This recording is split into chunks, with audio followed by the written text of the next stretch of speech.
नमस्कार दोस्तों, आपका स्वागत है कटाक्ष टीवी में। आज हम बात करेंगे एक ऐसे गैंगस्टर की, उसको मसीहा कहें या फिर कहें गैंगस्टर, ये आप लोग बताएंगे हमें कमेंट करके इस कहानी को सुनने के बाद। जी हाँ, हम बात कर रहे हैं रूपेंद्र गांधी के बारे में। रूपेंद्र गांधी एक ऐसा शख्स था जिसने कभी रंगदारी नहीं मांगी, ना ही कभी कोई लूट की वारदात को अंजाम दिया, लेकिन फिर भी उस पर दर्जनों केस और लूट और रंगदारी के केस दर्ज थे। रूपेंद्र गांधी ने कभी किसी को बेवजह परेशान नहीं किया और उसके चरित्र का इस बात से पता चलता है कि गांव वालों ने खुद अपनी सर्वसहमति से उसे गांव का सरपंच बना दिया था। रूपेंद्र गांधी का जो जन्म था वो 2 अक्टूबर को गांधी जयंती के दिन हुआ और गांधी जयंती के दिन जन्म होने के कारण पिता ने गांधी सरनेम लगा दिया था। स्कूल के दिनों में रूपेंद्र गांधी पढ़ाई में बहुत होशियार था और साथ ही साथ फुटबॉल का एक बेहतरीन खिलाड़ी और नेशनल लेवल का खिलाड़ी था।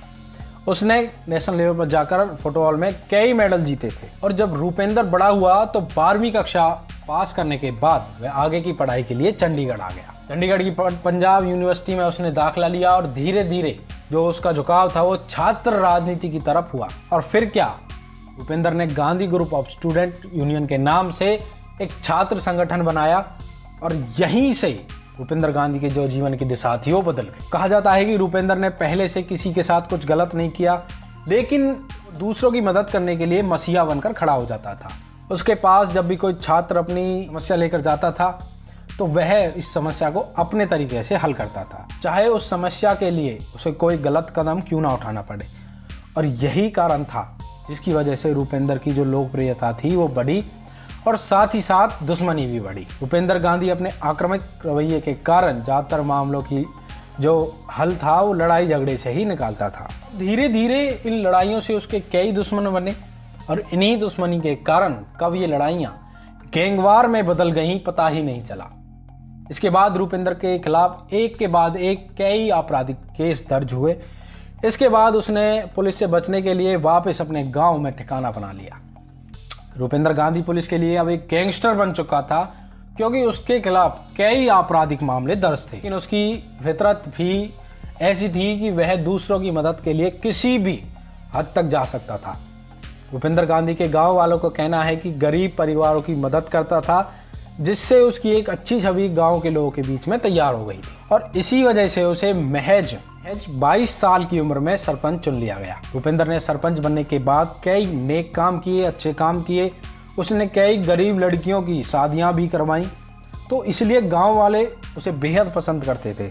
अब इसी वजह से रूपेंद्र गांधी की जो लोकप्रियता थी वो दिन पे दिन बढ़ती जा रही थी। वह अपने गांव खन्ना और उससे लगते आसपास के इलाकों के लिए रॉबिन हुड था। जब उसकी लोकप्रियता बढ़ने लगी तो वहीं दूसरी तरफ कुछ लोगों की जो आंखों में वो खटकने भी लगा था, इसलिए कुछ अपराध राजनीति से जुड़े लोग उसे अपने रास्ते का रोड़ा समझने लगे थे और इन लोगों से उसकी दुश्मनी बढ़ती जा रही थी और साथ ही साथ उसकी जान को खतरा भी।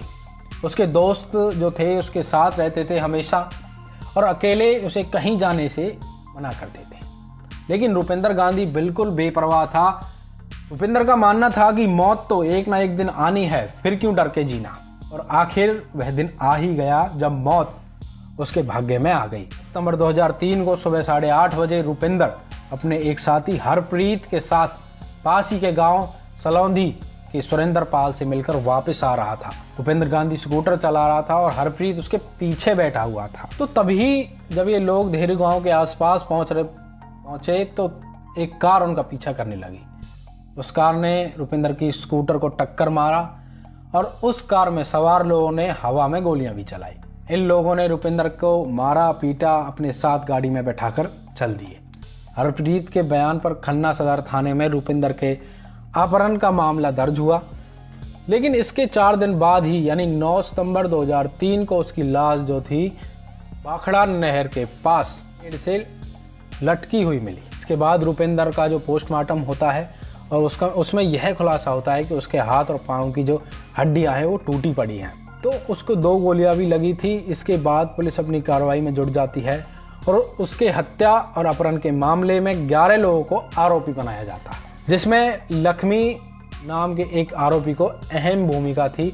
और इसके बाद रूपेंद्र गांधी भाई मनविंदर सिंह ने लक्ष्मी को गोली मारकर अपने भाई की मौत का बदला लिया।